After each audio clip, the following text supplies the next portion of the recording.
It wasn't anything like the movies, not even close. There wasn't some big, dramatic event where everything fell apart all at once. No explosions, no screaming match, nothing like that. Crept in slowly, piece by piece. Just small, barely noticeable things at first, the kind you brush off because you don't want to sound paranoid. But those little things, they pile up. And before you know it, the woman you married starts to feel like a stranger living under your roof. That's exactly how it started with Emma. I remember the moment I first felt the shift.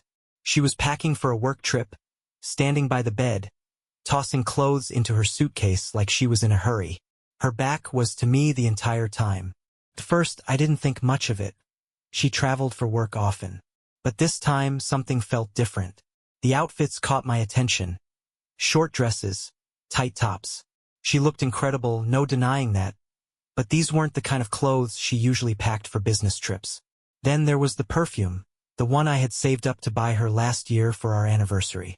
It wasn't cheap, and she only ever wore it for special occasions, typically when we were together. I couldn't help myself. Do you really need all that for a work trip? I tried to keep my tone light, casual. She didn't even turn around. Just some dinners with clients, you know how it is, she said. But I didn't know, not like this. Something about it felt off. What kind of client dinners called for perfume that practically shouted, "Notice me"? And the necklace. It was a simple gold chain with a tiny heart pendant. The one I gave her for our last anniversary. She tossed it into the suitcase like it was an afterthought, like she felt obligated to bring it but didn't actually want to. That stung more than I expected. It felt like she was checking a box rather than taking something meaningful from me with her. "You need any help?" I asked, hoping she'd look at me, give me something, but she didn't. "No, I've got it," she said, zipping the suitcase and walking out of the room before I could say another word. Things between us had already been shaky leading up to this trip. We'd been fighting over dumb stuff, whether I was pulling my weight around the house, why she seemed distracted all the time, whether I'd forgotten to pick up the dry cleaning. On the surface, it was normal couple bickering, but underneath it felt like we were falling apart piece by piece. It wasn't just the arguments, though. Emma had started pulling away from me in ways I couldn't ignore. She was coming home later than usual, always with the same excuse. "Work's been crazy." When she did come home, she'd flop onto the couch with her phone in hand and barely acknowledge me. I'd ask how her day went, and she'd give me some half-hearted answer, like I was a coworker she barely knew, not her husband. And the intimacy, it was like it vanished into thin air. It wasn't just the lack of physical connection. It was the way she avoided even small gestures. A dodged kiss, a shrug at a hug. Whenever I tried to get close, she'd stiffen or come up with some excuse like, "I'm too tired."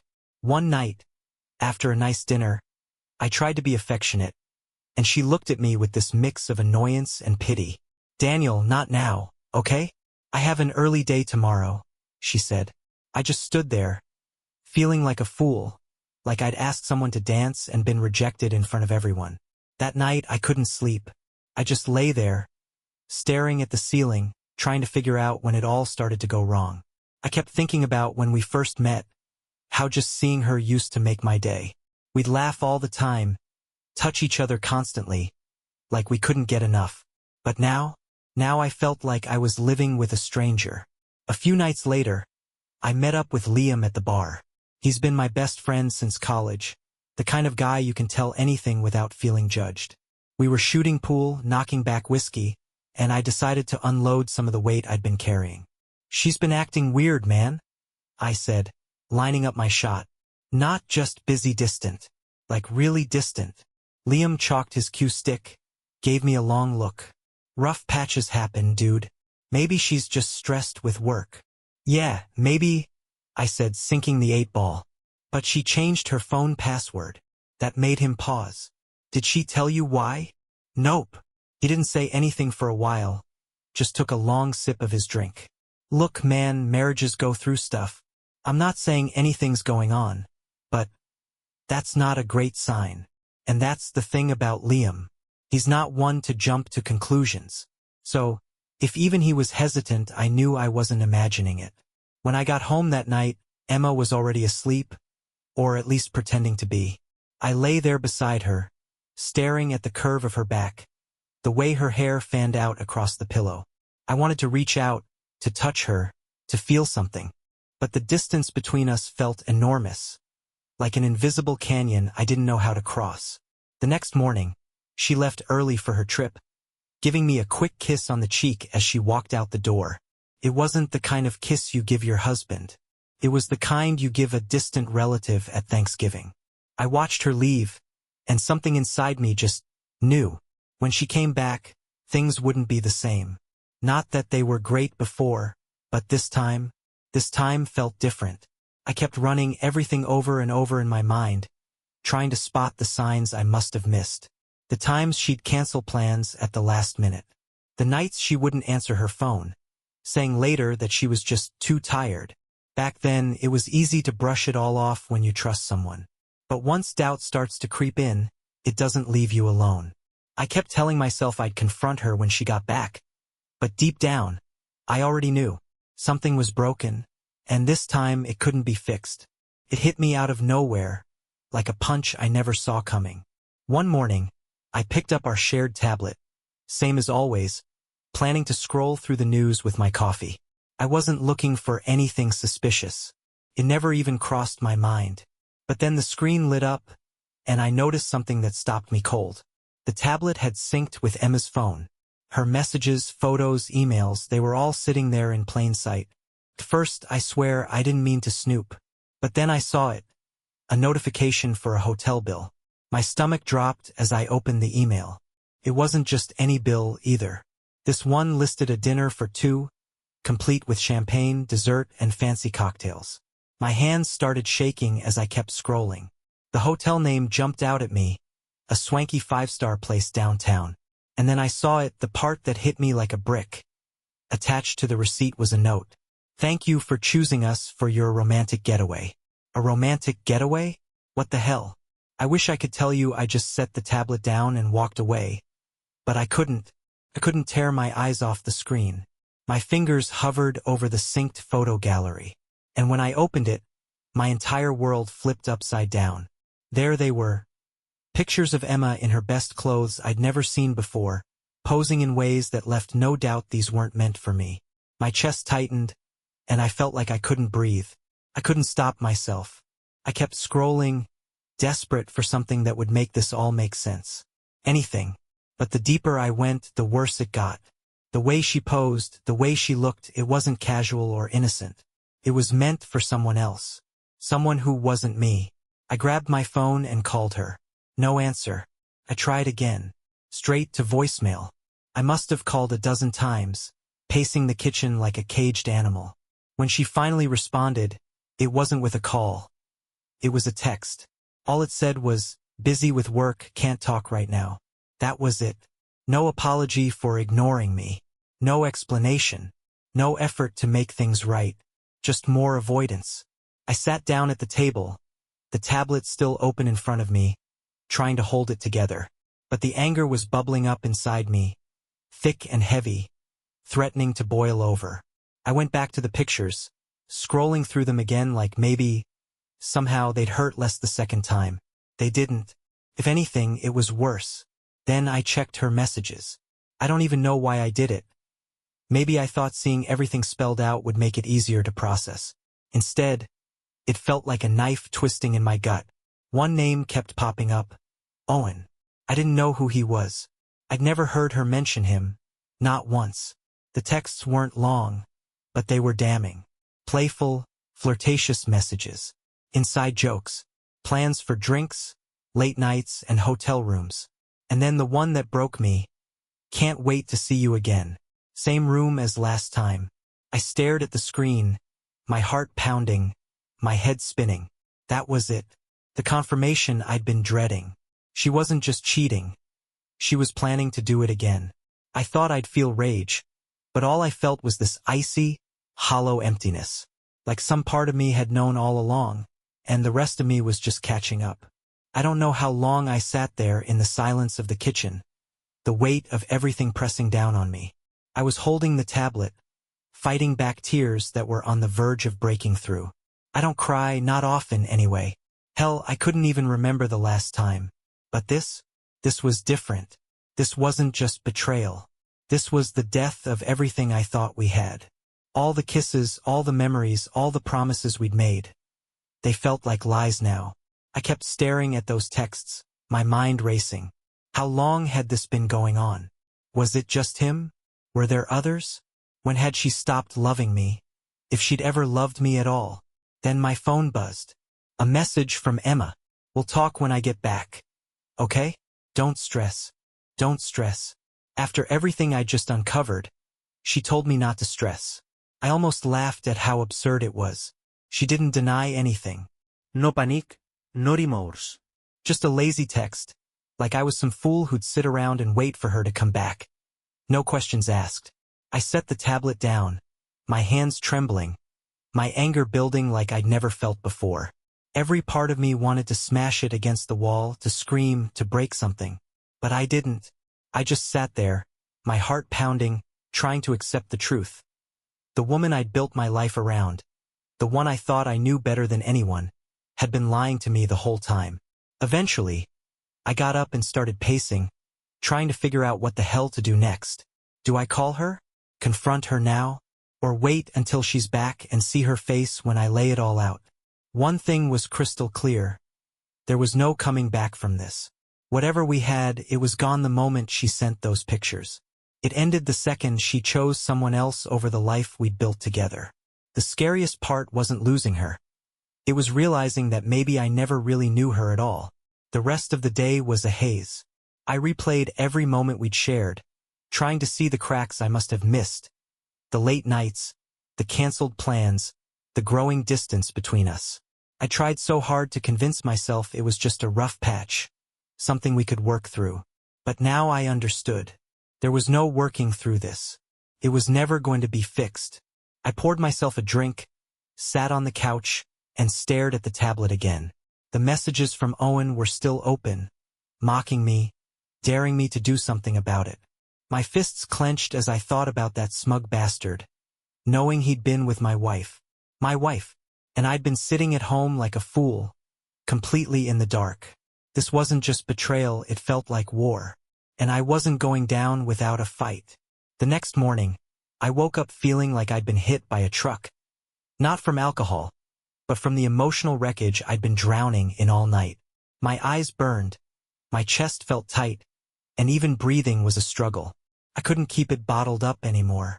I needed someone to talk to, someone who'd tell me the truth without sugarcoating it. So I called Liam. If anyone could help me figure out what to do, it was him. We agreed to meet at the bar, the same place we always went. I threw on the first clothes I found, not caring how I looked. When I got there, Liam was already at a corner table with a beer in hand. The second he saw me, his expression changed. Concern mixed with curiosity, like he could tell something big had happened. I didn't bother with small talk. I slid the tablet across the table and watched as his eyes scanned the screen. "Jesus, man," he muttered, scrolling through the pictures and reading the messages. This is bad." He shook his head, clearly rattled. Liam wasn't the kind of guy who got shaken easily, but I could see the disbelief all over his face. I leaned back in my chair, the weight of everything crushing me. "What the hell do I do now?" I asked, my voice barely above a whisper. "Just walk away? Let her get away with this?" Liam sighed, setting the tablet down and looking me in the eye. "You've got two options, Daniel. First, you can walk away. Get a lawyer, cut your losses, and move on.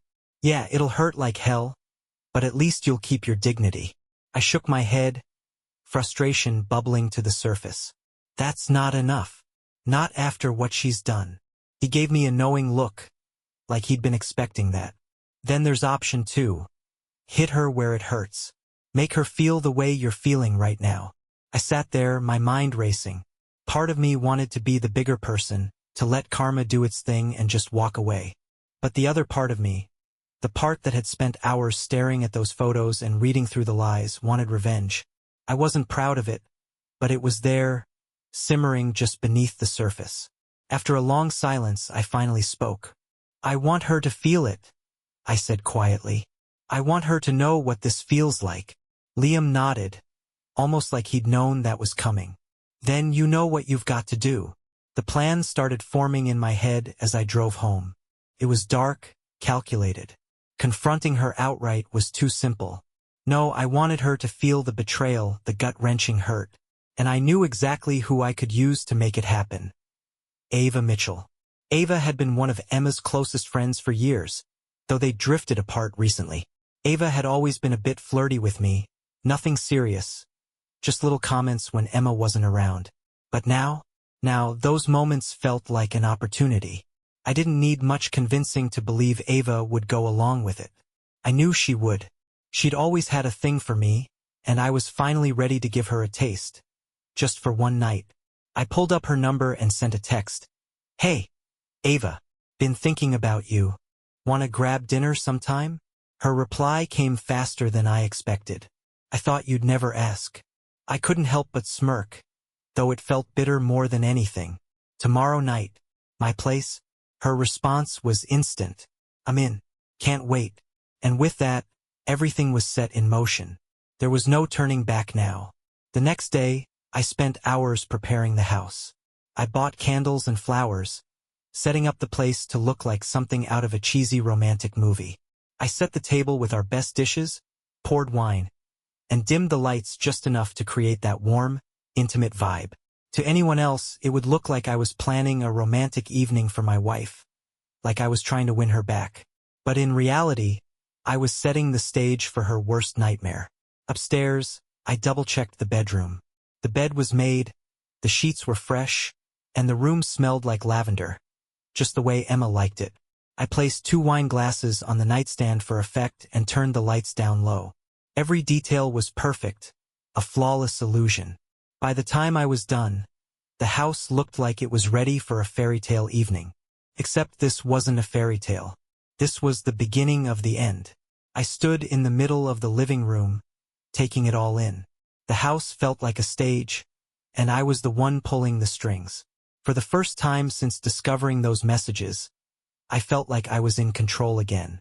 The irony wasn't lost on me. Using something as sacred as romance, something built on trust and love, as a weapon. It wasn't just about hurting Emma. I wanted to break her the way she'd broken me. Tomorrow night, when Ava came over, everything would fall perfectly into place. Emma wouldn't see it coming. And when she finally did, it would be too late. That evening, Emma came home late, dragging her suitcase behind her. I heard the familiar jingle of her keys as she fumbled with the lock.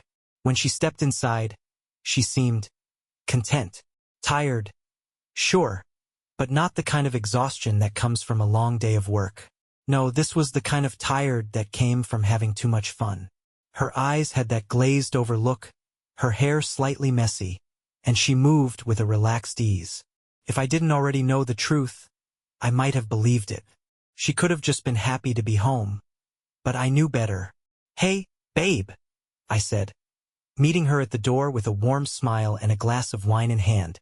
You look like you could use this. She blinked, clearly caught off guard by my sudden friendliness. She hadn't expected this, not after the tension between us before she left. But I saw it in her eyes, relief. That flicker of hope that maybe, just maybe, I didn't know. That her secret was still safe. Thanks, she said, taking the wine and sipping it slowly. I missed you. I smiled, though inside it made my stomach turn. I bet you did, I thought, but I kept the bitterness out of my voice. I missed you too, I said softly, the lies rolling off my tongue like they were second nature. She smiled back, and for a moment, it almost felt normal. Almost. I watched as the tension melted from her shoulders. She kicked off her shoes and set her suitcase by the door. Any guilt she might have been feeling fading quickly. Relief replaced it like she'd somehow dodged the consequences. Dinner's ready, I said, gesturing toward the dining room. Thought we could have a little date night. Just the two of us. Her expression softened, and she looked genuinely moved by the gesture. That only made me angrier. How could she slip so easily back into her role as the loving wife after everything? After all the nights she'd spent somewhere else with someone else? But I kept my emotions in check. Tonight wasn't about me. It was about her, and making sure she felt every ounce of the betrayal I'd been carrying. At the table, I poured more wine and served the meal I'd cooked earlier. I kept the conversation light, asking about her trip and pretending to care about her answers. She rattled off stories about meetings and presentations, filling in the blanks with the ease of a practiced liar. I nodded, acting like I was hanging on every word. "So," I asked, swirling the wine in my glass, "how were the client dinners?" She hesitated just for a fraction of a second, but it was enough for me to notice. "They were good. Productive," she said quickly. I smiled warmly. "Good. I'm glad." She studied me for a moment, her eyes searching mine like she was trying to figure out what had changed. But whatever doubts she had, she quickly buried them under the image I'd so carefully crafted. By the time we finished dinner, she was completely relaxed, even leaning across the table to brush my hand, as if everything was fine again. It was almost laughable how easy it was to lull her into thinking the storm had passed. After dinner, I stood up and reached for her hand. "Come on," I said. "Let's go upstairs." She looked pleasantly surprised. "You sure you're not tired?" "Not at all," I replied, keeping my tone light and casual. "I've been waiting for this." She followed me upstairs, her guard completely down. I could feel the shift in the air as we climbed the stairs, her hand warm in mine. In her mind, this was the beginning of a reconciliation, a fresh start. I could almost hear her thoughts. "Maybe we can fix this." When we reached the bedroom door, I stepped aside and motioned for her to go in first. "After you," I said, leaning casually against the doorframe. Emma pushed the door open and froze. There, sprawled comfortably in the middle of our bed, was Ava. She was wearing nothing but a silk robe, a smug, knowing smile plastered across her face. "Hey, Emma," Ava said, her voice dripping with amusement. "Miss me?" I watched as the color drained from Emma's face, her expression shifting from confusion to shock and finally to horror. It was almost poetic. "What the—" Emma stammered, her eyes darting between me and Ava. "What the hell is this?" I crossed my arms, a calm satisfaction settling over me. "Now you know how it feels," I said, my voice steady. She just stared at me, pale and wide-eyed, her mouth opening and closing like she was searching for words but couldn't find any. "Daniel, what the hell is going on?" I stood there, watching her crumble, and for the first time in a long while, I felt like I was in control. I gave her a cold, calculated smile. "What's the matter, Emma? I thought you liked surprises." Ava chuckled softly from the bed, stretching leisurely, clearly reveling in the chaos she'd helped create. "You're insane," Emma spat, her voice trembling with a mix of anger and disbelief. "You brought her into our bed? Into your bed?" I raised an eyebrow, unfazed by her outburst. "Funny," I said evenly. "I thought this bed lost its meaning the moment you decided to share yourself with Owen." For a split second, I saw real fear flash in Emma's eyes. She knew. She knew I had found everything. "I can explain," she started, her voice shaky, but I cut her off with a raised hand. "Don't," I said flatly. "I've heard enough lies." Emma's eyes darted between me and Ava, her hands trembling. "Daniel, please. This isn't. Save it." I snapped, my tone sharp. "This is exactly what it looks like. Now you get to know what it feels like to be betrayed." Ava slid off the bed, taking her time, stretching like she didn't have a care in the world. She grabbed her clothes from the floor, a smug grin plastered across her face. "Well, this was fun," she said lightly. "Thanks for the invite." I didn't say a word as she sauntered past Emma, brushing against her shoulder on the way out. The look on Emma's face was priceless, pure devastation mixed with disbelief. When the door clicked shut behind Ava, Emma whirled on me, her anger finally boiling over. "You bastard!" she hissed, her voice trembling with rage. "How could you do this to me?" I tilted my head, giving her a look she'd often given me, a mix of condescension and feigned innocence. "How could I?" I repeated.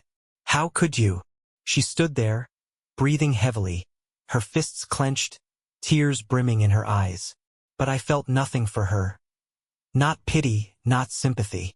Nothing. I leaned against the doorframe, watching her crumble under the weight of everything she'd done.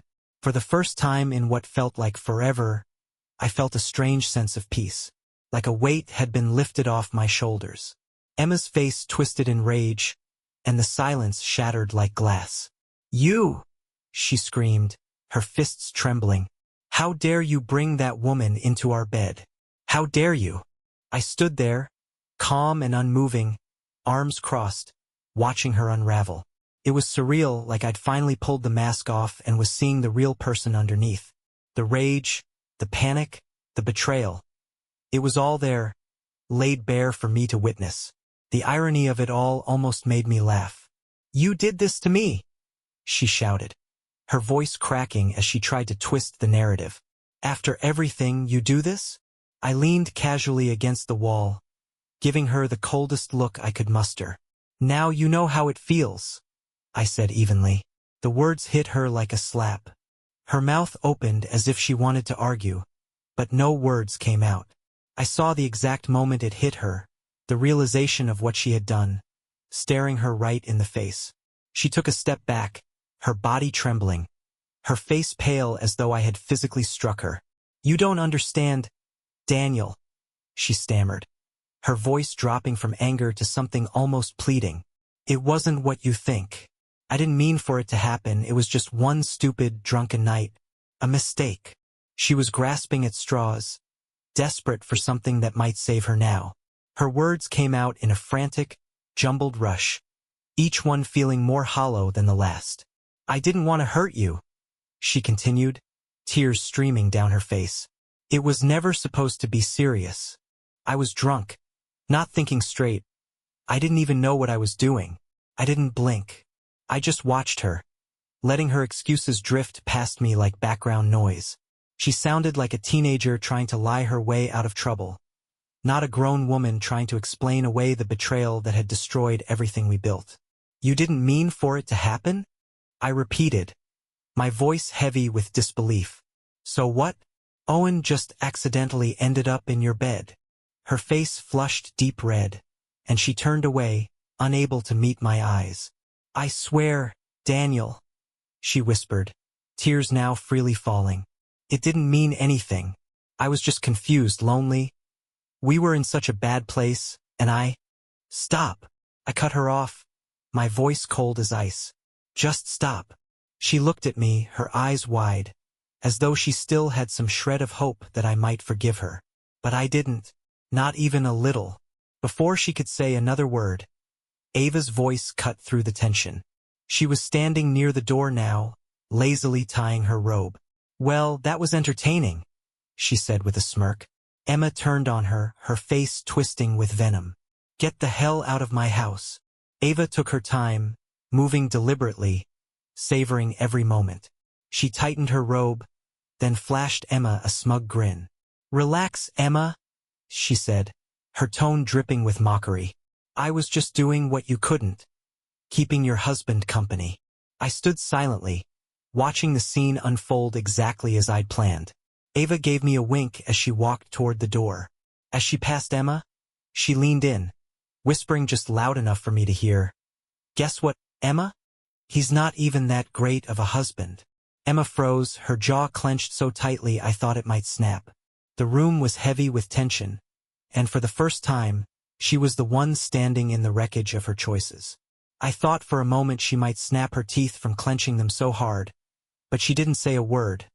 Not to Ava, not to me. She just stood there, completely broken. It was a kind of pain I recognized all too well.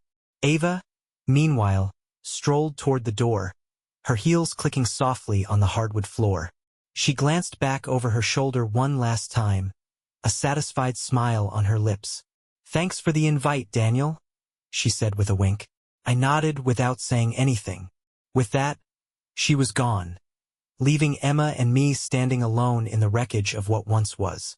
The moment the door clicked shut behind her, Emma turned back to me.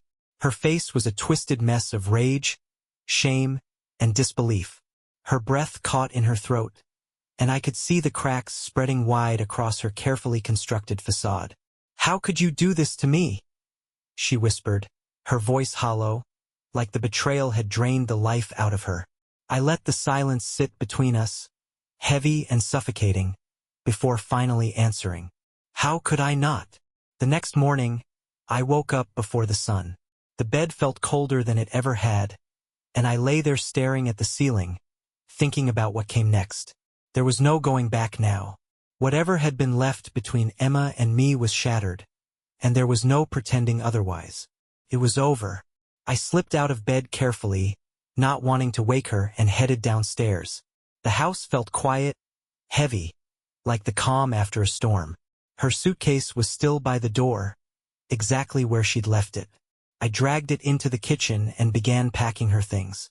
My movements were methodical, almost mechanical. I wasn't angry anymore. The fury I'd felt last night had burned itself out, leaving behind only a strange sense of clarity. By the time the sun began to rise, her suitcase was packed and waiting by the door. I made a pot of coffee, poured myself a mug, and sat at the table, savoring the stillness for a moment. Then I waited. It didn't take long before I heard her footsteps on the stairs. Soft, hesitant. I could imagine what she was thinking. She probably thought we'd talk it through, that I might still be furious but could be calmed with the right words. I could almost hear the speech she'd spent the night rehearsing, the desperate pleas she thought might save us. She stepped into the room slowly, her eyes red and swollen from crying. "Daniel," she began, her voice fragile, trembling on the edge of breaking. I didn't let her finish. "Your suitcase is by the door," I said evenly, nodding toward it. "I've already packed your things." She blinked, her expression shifting to one of confusion. She couldn't process what was happening. What are you saying?" "I filed for divorce this morning," I said flatly. "It's over, Emma." Her face crumpled like my words had physically struck her. "No, Daniel, please," she begged, her voice cracking. "Don't do this. We can fix this. We can work through it." I shook my head slowly. "No, we can't. It's too late." She rushed toward me, her hands grabbing at my arms as tears spilled down her face. "Please, Daniel," she sobbed. "I'm sorry. I know I messed up. I'll do anything to make it right. Just don't leave me." Her words were frantic, desperate, but they held no meaning anymore. I looked down at her, and all I saw was a stranger. Someone who had destroyed everything we'd built together. "It's too late," I repeated, my voice cold and firm. She broke down, sobbing harder, clinging to me like I was the only thing keeping her from falling apart. But I didn't give in. There was no forgiveness left in me, no second chances, no way back. Gently, I pried her hands off my arms and took a step back. "You need to leave," I said. Her face twisted in agony, but she knew there was nothing left to say. She turned toward the door, dragging her suitcase behind her with trembling hands. For a brief moment, she paused, her hand resting on the doorknob. She didn't turn around, but I could feel her hesitation, like she was waiting for me to call her back, to offer her one last chance. But I didn't. I stood there silently, watching as she opened the door and stepped into the morning light. And just like that, she was gone. The silence that followed was deafening, but it didn't feel uncomfortable. Felt like relief, like I could finally breathe again after holding my breath for far too long. I poured myself another cup of coffee and carried it out to the terrace. The cool morning breeze brushed against my skin as the sky came alive with soft pinks and oranges. The sun was just beginning to rise, spilling light over the horizon. I sat down in my usual spot, cradling the warm mug between my hands, and watched the world slowly wake up. For the first time in what felt like forever, I felt at peace. The pain was still there, a dull ache from the betrayal, but it didn't consume me anymore. I knew it would take time to heal, but I also knew I was finally free. No more lies, no more games, no more pretending. The road ahead was uncertain, but it was mine to walk. And for the first time, that felt like enough. I took a long sip of my coffee, savoring the moment, and let the past slip away with the rising sun. Whatever came next, I would face it head-on, without fear or regret. This time I would do it alone.